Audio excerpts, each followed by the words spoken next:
Krishna motivation आपके लिए लेकर आया है भगवान शिव की कुछ रोचक बातें। भगवान शिव पर जल और दूध क्यों चढ़ाया जाता है? भगवान शिव पर क्यों चढ़ाया जाता है जल और बेलपत्र?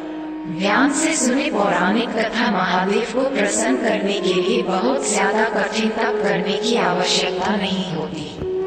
उन्हें आप एक कलश जल और बेलपत्र चढ़ाकर प्रसन्न कर सकते हैं। भगवान भोलेनाथ के लिए व्रत कर मन चाहा वर पाया जा सकता है। भगवान शिव पर चढ़ाई गई सामग्री, द्रव्य, वस्त्र आदि पर पूजा अनुष्ठान करवाने वाले व्यक्ति का ही अधिकार मान्य होता है, किसी अन्य का नहीं। भगवान शिव की पूजा आराधना के लिए सोमवार का दिन समर्पित किया गया है। भगवान शिव को भक्त अनेक नामों से पुकारते हैं। अपने भक्तों द्वारा साधारण पूजा से प्रसन्न होने वाले भगवान शंकर को उनके भोले स्वभाव के कारण भोलेनाथ कहा जाता है। भगवान शिव की पूजा आराधना के लिए सोमवार का दिन समर्पित किया गया है। इस दिन भगवान भोलेनाथ के लिए व्रत कर मन चाहा वर पाया जा सकता है। महादेव को प्रसन्न करने के लिए बहुत ज्यादा कठिन तप करने की आवश्यकता नहीं होती। उन्हें आप एक कलश जल और बेलपत्र चढ़ाकर प्रसन्न कर सकते हैं। आज हम आपको बताएंगे कि आखिर क्यों भगवान शिव को जल और बेलपत्र चढ़ाया जाता है। साथ ही जानेंगे इससे जुड़ी पौराणिक कथा और जलाभिषेक के नियम। पौराणिक कथा के अनुसार एक बार देवता और दानव के बीच समुद्र मंथन हुआ था। इस समुद्र मंथन में अच्छी और बुरी दोनों तरह की चीजें निकली थी। समुद्र मंथन के दौरान एक विष निकला जिसका नाम हलाहल था। ये विष इतना प्रभावशाली था कि सारे संसार की तरफ बहने लगा। सभी देवता उस विष के जानलेवा प्रभाव के आगे कमजोर नजर आने लगे। किसी में इतनी शक्ति नहीं थी कि उस विष के प्रभाव को रोक सके। उस समय भगवान शिव ने पूरे संसार को बचाने के लिए इस विष का पान कर लिया और इसे अपने कंठ में ही धारण करे रखा। विष अत्यंत प्रभावशाली होने के कारण भगवान शिव का कंठ नीला हो गया। तभी उनका नाम नीलकंठ पड़ा। अति विषैले प्रभाव के कारण भगवान शिव का शरीर तपने लगा और अत्यधिक गर्म हो गया।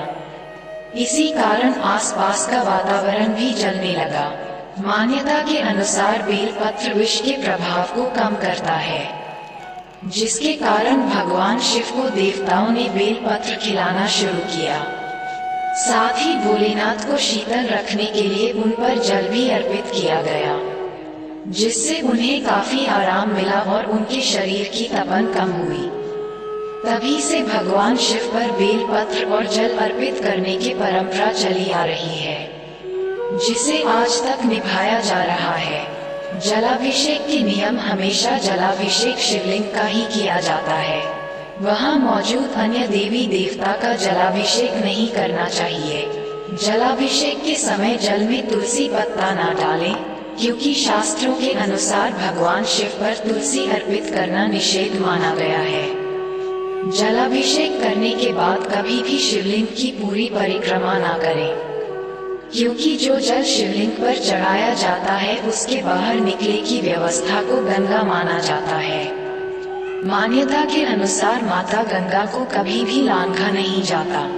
जाने क्यों शिवलिंग पर चढ़ाया जाता है दूध और क्या है इसकी कथा। चिरकाल में जब राजा बलि तीनों लोगों के स्वामी बन गए थे, उसी समय स्वर्ग के देवता इंद्र सहित सभी देवी देवताओं और ऋषि मुनियों ने भगवान विष्णु जी से तीनों लोगों की रक्षा के लिए याचना की।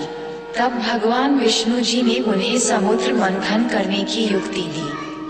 सनातन धर्म में दो संप्रदाय के अनुयायी हैं, एक शैव और दूसरा वैष्णव संप्रदाय है। शैव संप्रदाय के लोग शिव जी को मानते हैं, उनकी पूजा उपासना करते हैं। दक्षिण भारत के कई राज्यों में शैव संप्रदाय के लोग हैं। वहीं भगवान श्रीहरि विष्णु को मानने वाले वैष्णव संप्रदाय के लोग हैं। कालांतर से शिव जी के निमित्त पूजा, जप, तप और उपासना की जाती है। ऐसी मान्यता है कि शिव जी बड़े भोले हैं और महज बिल्वपत्र, जल, दूध, अक्षत आदि चीजों को भेंट से प्रसन्न हो जाते हैं। लेकिन क्या आपको पता है कि शिवजी को दूध क्यों चढ़ाया जाता है? अगर नहीं पता है तो आइए जानते हैं। चिरकाल में जब राजा बलि तीनों लोकों के स्वामी बन गए थे, उस समय स्वर्ग के देवता इंद्र सहित सभी देवी देवताओं और ऋषि मुनियों ने भगवान विष्णु जी से तीनों लोकों की रक्षा के लिए याचना की। तब भगवान विष्णु जी ने उन्हें समुद्र मंथन करने की युक्ति दी। भगवान नारायण ने कहा कि समुद्र मंथन से अमृत की प्राप्ति होगी, जिसके पान से आप देवता अमर हो जाएंगे।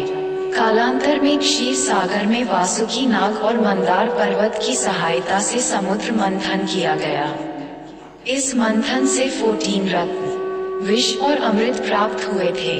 जब समुद्र मंथन से विष निकला तो देवताओं और राक्षसों में हाहाकार मच गया कि कौन विष पिएगा। उस समय भगवान शिव जी ने तीनों लोकों की रक्षा हेतु विष पान किया था। जब भगवान शिव जी विष पान कर रहे थे तो माता पार्वती शिव जी का गला दबाकर रखी थी। इस वजह से विष गले से नीचे नहीं आ सका, किंतु विष पान के चलते भगवान शिव जी के गले में जलन होने लगा। उस समय देवताओं ने उन्हें दूध पीने के लिए दिया। जब भगवान शिव जी ने दूध का पान किया तो उन्हें आराम मिला। तभी से भगवान शिव जी को दूध चढ़ाने की प्रथा है। ऐसे ही ज्ञानवर्धक वीडियो देखने के लिए हमारे चैनल कृष्णा मोटिवेशन को लाइक, शेयर और सब्सक्राइब करें। धन्यवाद।